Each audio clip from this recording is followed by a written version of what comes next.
ಇವತ್ತು ಗ್ಯಾರಂಟಿ ಅನ್ನೋದು ಕೊಡಬಾರ್ದು, ಅದು ಬಿಟ್ಟಿ ಭಾಗ್ಯ ಅಂತ ಬಹಳಷ್ಟು ನಮ್ಮನ್ನು ಅವಹೇಳನ ಮಾಡಿದ್ರು, ಬಹಳಷ್ಟು ನಮಗೆ ಟೀಕೆ ಮಾಡಿದ್ರು, ಬಹಳಷ್ಟು ನಮ್ಮ ನಾಯಕರು ಇವರು ಏನೂ ಈಡೇರಿಸೋದಿಲ್ಲ, ಇದು ಎಲೆಕ್ಷನ್ ಗಿಮಿಕ್ ಅನ್ನೋದನ್ನು ಕೂಡ ಅವರು 2023ರಲ್ಲಿ ಮಾಡಿದರು.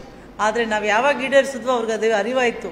ಬಡವ್ರಿಗೆ ಬೇಕಾಗಿದೆ ಈ ಯೋಜನೆಗಳು, ಬಡವರು ಇಷ್ಟಪಡ್ತಾ ಇದ್ದಾರೆ, ಜನರಿಗೆ ಬೇಕಾಗಿದೆ, ಮಧ್ಯಮ ವರ್ಗದವ್ರಿಗೆ ಇದು ಬೇಕಾಗಿದೆ ಅಂತೇಳಿ ಅವರು ಮೋದಿ ಗ್ಯಾರಂಟಿ ಅಂತ ಗ್ಯಾರಂಟಿ ಪದವನ್ನು ನಮ್ಮಿಂದ ಕದ್ಕೊಂಡು ಕೊಟ್ಟಿದ್ದಾರೆ. ಕೊಡಲಿ, ಸಂತೋಷ. ಜನರಿಗೆ ಎಷ್ಟು ನಾವು ಕೆಲಸ ಮಾಡಿಕೊಡ್ತೀವಿ ಅಭಿವೃದ್ಧಿ ಆಗಲಿಕ್ಕೆ ಬಹಳ ಸಂತೋಷ. ಆದರೆ ನನ್ನ ಪ್ರಶ್ನೆ ಇವತ್ತು 2014 ಸಮಯದಲ್ಲಿ ತಾವು ಕೊಟ್ಟಂತಹ ಭರವಸೆಗಳನ್ನು ಈಡೇರಿಸಿದ್ದೀರಾ? 10 ವರ್ಷಗಳಾಗಿದೆ ತಾವು ಅಧಿಕಾರಕ್ಕೆ ಬಂದು. ಕೇಂದ್ರದಲ್ಲಿ ಪ್ರಧಾನಮಂತ್ರಿ ಮೋದಿಯವರು ಸಾಕಷ್ಟು ಭರವಸೆಗಳನ್ನು ಕೊಟ್ಟು ನಮಗೆ ಇಂದ್ರ ಚಂದ್ರ ಅಂತೆಲ್ಲ ನಮಗೆ ಆಸೆಯನ್ನು ತೋರಿಸಿ ಅಧಿಕಾರಕ್ಕೆ ಬಂದಿದ್ದರು. ಅದರಲ್ಲಿ ಕೆಲವು ವಿಚಾರಗಳು ನನಗೆ ಗೊತ್ತಿರೋಂಗೆ ಮಹಿಳೆಯಾಗಿ ನಾನಿವತ್ತು ಅಥವಾ ನಾವೆಲ್ಲ ಮಹಿಳೆಯರಾಗಿ ತುಂಬಾ ಆ ವಿಚಾರಗಳನ್ನು ಇವತ್ತಿಗೂ ಕೂಡ ನಾವು ಯೋಚನೆ ಮಾಡ್ತೀವಿ. ಅಡುಗೆ ಮನೆಗೆ ಹೋದಾಗ ಗ್ಯಾಸ್ ಬಗ್ಗೆ ಯೋಚನೆ ಮಾಡ್ತೀವಿ.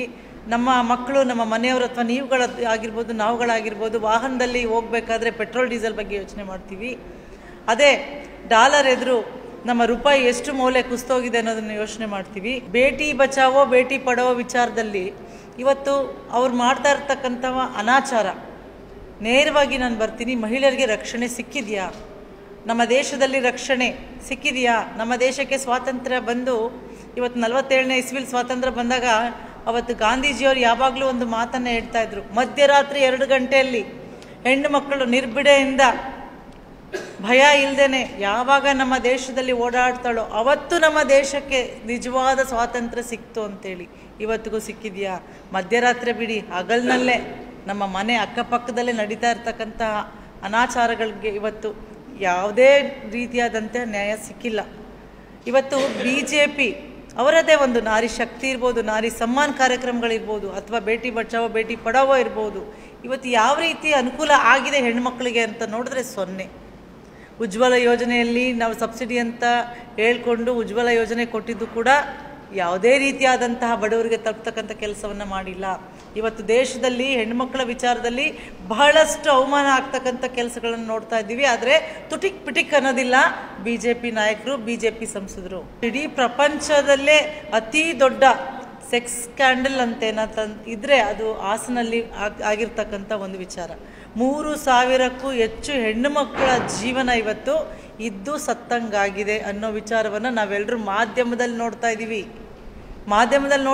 ಇವತ್ತು ಭಯ ಆಗ್ತಾ ಇದೆ. ನನಗೂ 2 ಹೆಣ್ಣು ಮಕ್ಕಳಿದ್ದಾರೆ, ನಾವೆಲ್ಲರೂ ಕೂಡ ತಾಯಂದ್ರಿದ್ದೀವಿ. ನಾಳೆ ನಮ್ಮ ರಾಜ್ಯದಲ್ಲಿಯಾ ಅಥವಾ ನಮ್ಮ ದೇಶದಲ್ಲಿಯೇ ಹೆಣ್ಣು ಮಕ್ಕಳ ಪ್ರಶ್ನೆ, ರಕ್ಷಣೆಯ ಪ್ರಶ್ನೆ ಎಲ್ಲಿಗೆ ಹೋಗುತ್ತೆ ಅನ್ನೋದೇ ನಮ್ಮೆಲ್ಲರ ಒಂದು ಕಳಕಳಿಯಾದಂಥ ಒಂದು ವಿಚಾರ. ಆದರೆ ರಕ್ಷಣೆ ವಿಚಾರದಲ್ಲಿ ಯಾಕೆ ಪ್ರಧಾನಮಂತ್ರಿಯವರು ಮಾತನಾಡ್ತಾ ಇಲ್ಲ?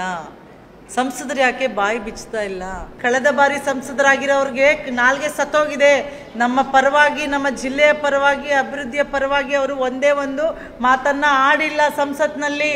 ಇಲ್ಲಿಯ ಒಂದು ಜನರ ಪರವಾಗಿ, ಇಲ್ಲಿಯ ಕಾರ್ಮಿಕರ ಪರವಾಗಿ, ರೈತರ ಪರವಾಗಿ, ಮಹಿಳೆಯರ ಪರವಾಗಿ, ಯುವಕರ ಪರವಾಗಿ, ಎಲ್ಲ ವರ್ಗದವರ ಪರವಾಗಿ ಒಂದೇ ಒಂದು ದಿನ ಮಾತಾಡಿಲ್ಲ. ಅವ್ರ ನಾಲ್ಗೆ ಸತ್ತೋಗಿದೆ, ಅವ್ರ ನಾಲ್ಗೆ ಬಿದೋಗಿದೆ. ಅದಕ್ಕಾಗಿ ನಾನು ನೇರವಾಗಿ ಇವತ್ತು ನಾನು ಆರೋಪ ಮಾಡ್ತೀನಿ, ಅವರು ಮತ್ತೆ ಸಂಸತ್ ಪ್ರವೇಶ ಮಾಡಲಿಕ್ಕೆ ನಾಲಾಯಕ್ಕಿದ್ದಾರೆ, ಅವ್ರಿಗೆ ಯೋಗ್ಯತೆ ಇಲ್ಲ. ದಯವಿಟ್ಟು ನಾನು ಮತದಾರರಲ್ಲಿ ಮನವಿ ಮಾಡ್ತೀನಿ, ಯೋಗ್ಯತೆ ಇಲ್ದಿರೋರಿಗೆ ತಾವು ಮತ್ತೆ ಅವಕಾಶ ಮಾಡಿ ಕೊಟ್ಟು ಕಳಿಸಿದ್ರೆ ಅದಕ್ಕಿಂತ ದೊಡ್ಡ ತಪ್ಪು ಇನ್ಯಾವುದೂ ಇಲ್ಲ. ಸಂಕಲ್ಪ ಪತ್ರ ಅಂತ ಬಿಡುಗಡೆ ಮಾಡಿದಾರಲ್ಲ, ಅದು ಸಂಕಲ್ಪ ಪತ್ರ ಅಲ್ಲ, BJP ಅವ್ರದ್ದು ಮಹಾ ಸುಳ್ಳು ಪತ್ರ. ಅದು ಮಹಾ ಸುಳ್ಳು. ಸುಳ್ಳಿಗೆನೆ ಅವರು ಅಧಿಪತಿಗಳು, ಸುಳ್ಳಿನ ಅಧಿಪತಿಗಳು BJP ನಾಯಕರು. ಅವರ ಒಂದು ಪ್ರಣಾಳಿಕೆಯಲ್ಲಿ ಇರ್ತಕ್ಕಂಥದ್ದು ಬರೀ ಸುಳ್ಳು. 10 ವರ್ಷದಿಂದ ನಮಗೆ ಭರವಸೆ ಕೊಟ್ಟಿರೋದನ್ನೇ ಈಡೇರಿಕೆ ಮಾಡೋಕ್ಕಾಗಲಿಲ್ಲ. ಅವ್ರ ಹತ್ರ ಎಲ್ಲ ರೀತಿಯಾದಂಥ ಒಂದು ಶಕ್ತಿ ಇದೆ. 10 ವರ್ಷ ಗದ್ದಿಗೆಲ್ಲಿ ಕೂತ್ಕೊಂಡಿದ್ದಾರೆ. ಒಂದೇ ಒಂದು ಸಿಗ್ನೇಚರ್ ಹಾಕಿದ್ರೆ ಬಡವರ ಬದುಕನ್ನು ಅವರು ಇವತ್ತು ಉದ್ಧಾರ ಮಾಡ್ಬೋದು. 15 ಲಕ್ಷ ಏನೋ ಅವರ ಜೀವನ ಪೂರ್ತ ಆರಾಮಾಗಿರೋಂಗೆ ಬಡವ್ರನ್ನ ನಾವು ನೋಡ್ಕೊಳ್ಳೋಕೆ ಅವಕಾಶವಿದೆ ಇವತ್ತು ಕೇಂದ್ರ BJP ಸರ್ಕಾರಕ್ಕೆ. ಆದರೆ ಒಂದೇ ಒಂದು ಯೋಜನೆಯನ್ನು ತಂದಿಲ್ಲ. ಸುಳ್ಳನ್ನು ಹೇಳ್ಕೊಂಡು ಇವತ್ತು ಓಟ್ ಕೇಳ್ತಿದ್ದಾರೆ. ಅವ್ರನ್ನ ಮನೆ ಕಳಿಸ್ತಕ್ಕಂಥ ಕೆಲಸವನ್ನು ಜಿಲ್ಲೆಯ ನಮ್ಮ ಮಹಿಳಾ ಮತದಾರರು, ನಮ್ಮ ತಾಯಂದರು, ಅಕ್ಕ ತಂಗಿಯರು ಜೊತೆಗೆ ನಮ್ಮ ಅಣ್ಣ ತಮ್ಮಂದಿರು ಮಾಡಬೇಕನ್ನೋದೇ ನಮ್ಮೆಲ್ಲರ ಕಳಕಳಿಯಾದ ಮನವಿ. ನಮ್ಮದು ಗ್ಯಾರಂಟಿ ಪಕ್ಷ. ಗ್ಯಾರಂಟಿ ಸರ್ಕಾರ ಇವತ್ತಿದೆ.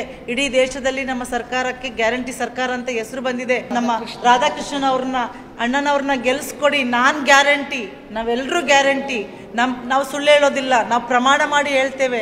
ಸಂವಿಧಾನದ ರಕ್ಷಣೆಯನ್ನು ಮಾಡ್ತಕ್ಕಂಥ ಆಶಯ ಇಟ್ಕೊಂಡು ಕಲಬುರಗಿ ಜನರ ಪರವಾಗಿ ಧ್ವನಿಯನ್ನು ಎತ್ತಕ್ಕಂಥ ಕೆಲಸವನ್ನು 100ಕ್ಕೆ 100 ಗ್ಯಾರಂಟಿಯಾಗಿ ರಾಧಾಕೃಷ್ಣ ಅಣ್ಣವರು ಮಾಡ್ತಾರೆ.